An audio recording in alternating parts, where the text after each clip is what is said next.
wrong? What's wrong?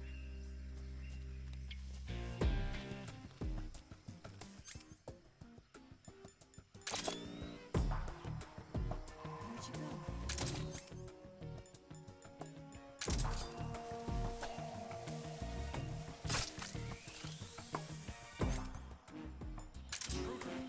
He should be around here somewhere.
Where'd you go?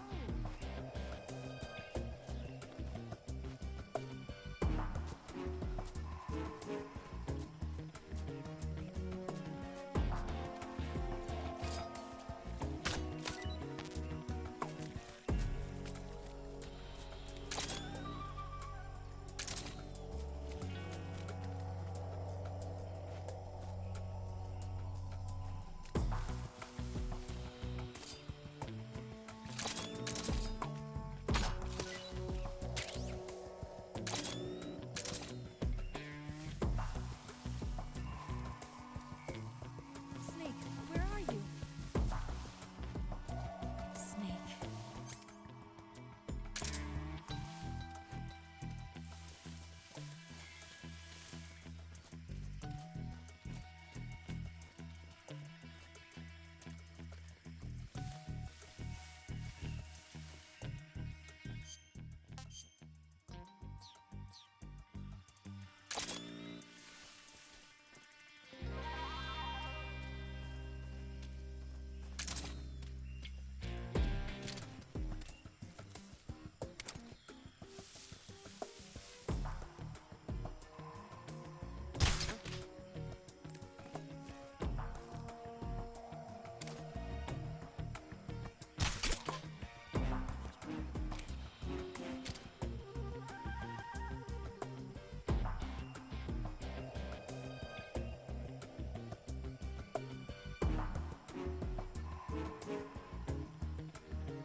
Speak. We will not let you get away. Speak. Let go of me. Snake. Oh. Where'd you go? Where'd...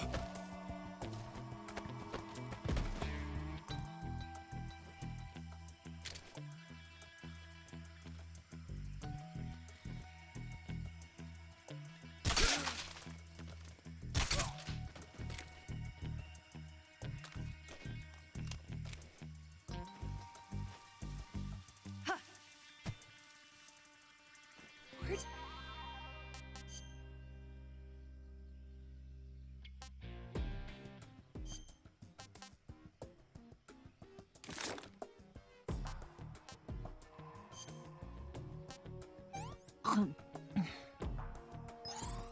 gonna puke.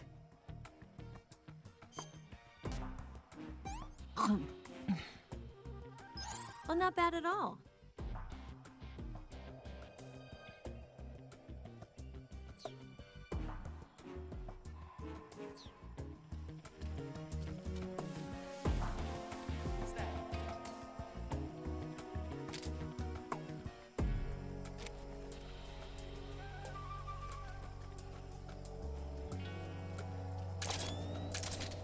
I see him.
Come on, Snake.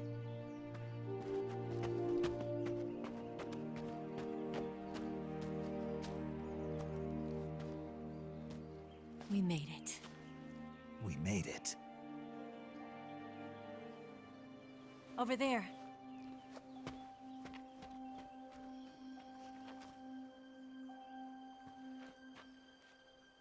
It's the boss, isn't it? I'll go get the wig ready to take off. Right. I'll leave you two alone. But come back in one piece, okay?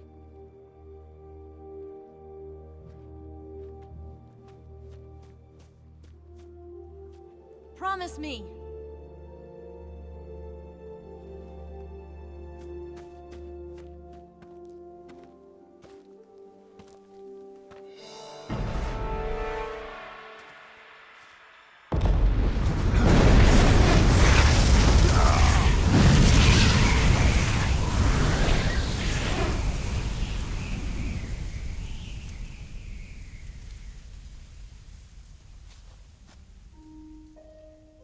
Life's end. Isn't it beautiful? It's almost tragic. When life ends, it gives off a final lingering aroma. Light is but a farewell gift from the darkness to those on their way to die. I've been waiting, Snake, for a long time. Waiting for your birth, your growth, and the finality of today. Boss. Why are you doing this? Why? To make the world one again. The world used to be whole. But with the end of the Second World War, the philosophers began to fight amongst themselves, and the world was torn apart. The Cobras, my comrades who trained and fought alongside me, were torn apart as well. The foibles of politics and the march of time can turn friends into enemies just as easily as the wind changes. Ridiculous, isn't it? Yesterday's ally becomes today's opposition, and this Cold War. Think back. When I was leading the Cobras, America and Russia were fighting together. Now, consider whether America and Russia will still be enemies in the 21st century. Somehow I doubt it. Enemies change along with the times, the flow of the ages, and we soldiers are forced to play along. I didn't raise you and shape you into the man you are today just so we could face each other in battle.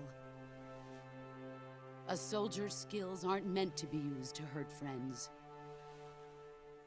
So then what is an enemy? Is there such a thing as an absolute timeless enemy? There is no such thing, and never has been. And the reason is that our enemies are human beings like us. They can only be our enemies in relative terms. The world must be made whole again. The philosophers must be reunited. I will devote my skills to that purpose.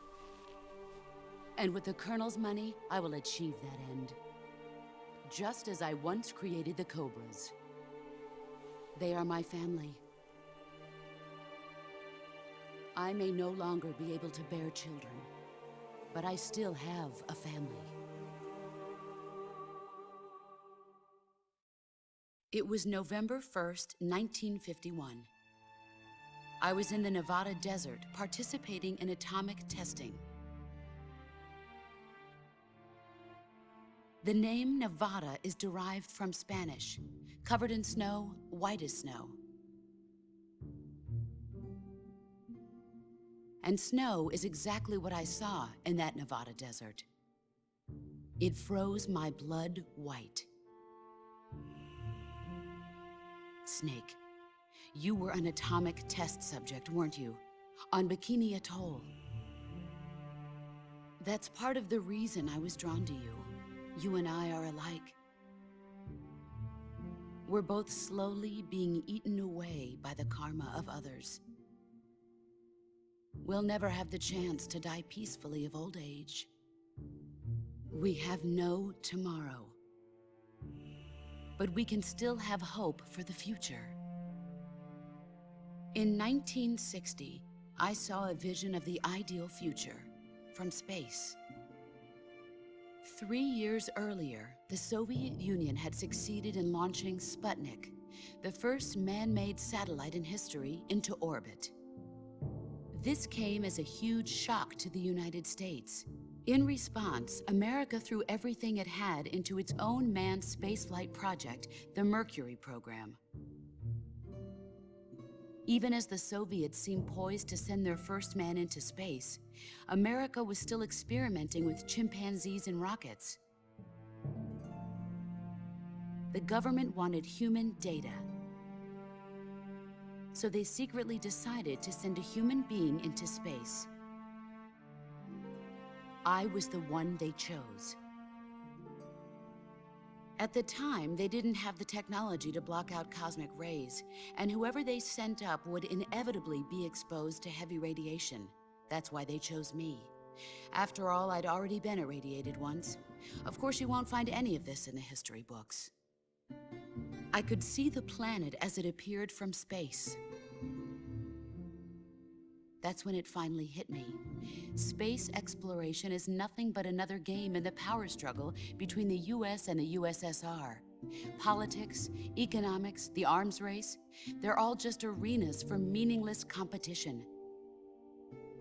I'm sure you can see that, but the Earth itself has no boundaries. No East, no West, no Cold War.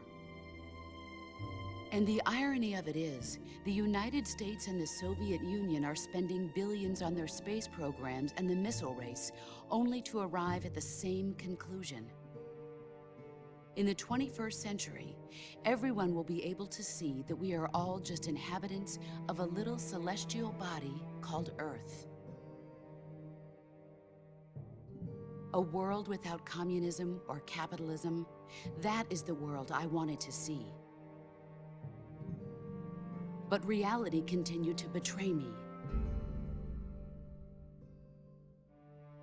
In 1961, I was sent to Cuba, to Bahia de Cochinos.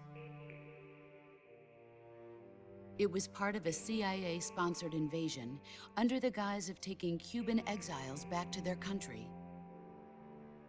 But the US government betrayed them. Our weak-kneed president held back their air support. Defenseless, the exiles were annihilated by the Cuban army.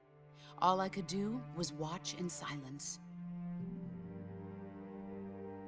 I was set up by the very country I'd sacrificed so much for, by the very government I dedicated my life to defending. I was driven from the surface world, and I went underground. Then, 2 years ago, I faced the Sorrow, my old comrade in battle. He was my friend. But one of us had to die. I was left with no choice. The Sorrow gave his life for me. There is no enmity between us. One must live, and one must die. That was the mission. The ones who gave me that mission were the philosophers. Early in the 20th century, the true holders of power in the United States, the Republic of China, and the newly formed Soviet Union gathered together in a secret meeting that would later be known as the Wise Men's Committee. The secret pact they formed there marked the beginning of the philosophers. But the last of the original members died in the 1930s. After that, the organization began to run out of control, and the Wise Men's Committee degenerated into a mere shell of its former self. The philosophers of today have no sense of good or evil. Their influence extends to countries and organizations involved in every aspect of every war. They have become war itself. That's how they operate.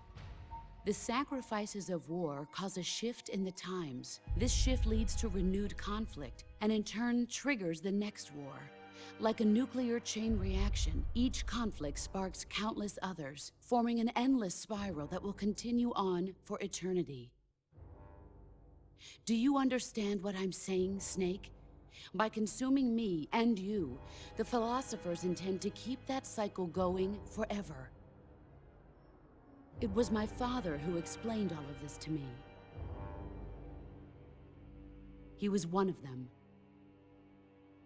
You see, I am the last remaining child of the philosophers. But after he revealed the truth, my father was killed by that same shapeless, formless organization. And my father isn't the only thing the philosophers have taken from me. In June of 1944, the Cobras and I took part in the landing at Normandy. We'd been given a top-secret mission to locate and destroy enemy V-2 rocket installations. I was pregnant at the time. The Sorrow was the father. I gave birth on the field of battle. A beautiful baby boy. But my child was snatched away from me. by the philosophers.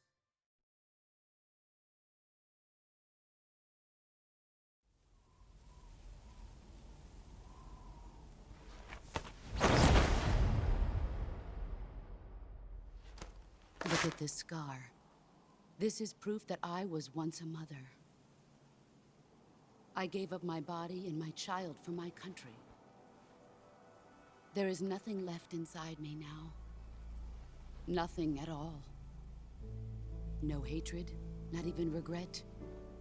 And yet sometimes at night, I can still feel the pain creeping up inside me, slithering through my body like a snake.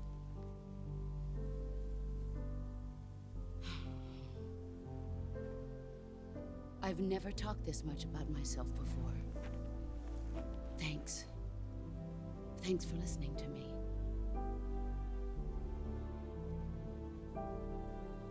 I feel content. Snake, commence the operation. I raised you. I loved you. I've given you weapons, taught you techniques, endowed you with knowledge. There is nothing more for me to give you. All that's left for you to take is my life, by your own hand. One must die, and one must live. No victory, no defeat. The survivor will carry on the fight. It is our destiny. The one who survives will inherit the title of boss. And the one who inherits the title of boss will face an existence of endless battle. I'll give you 10 minutes. In 10 minutes, MGS will come and bomb the hell out of this place. If you can beat me in less than 10 minutes, you'll be able to escape in time. Let's make this the greatest 10 minutes of our lives, Jack. Boss. You're a soldier. Finish your mission. Prove your loyalty. Face me. I come. Excellent, Jill. You want to save? I'll get right on it. Snake, be careful out there. Don't worry.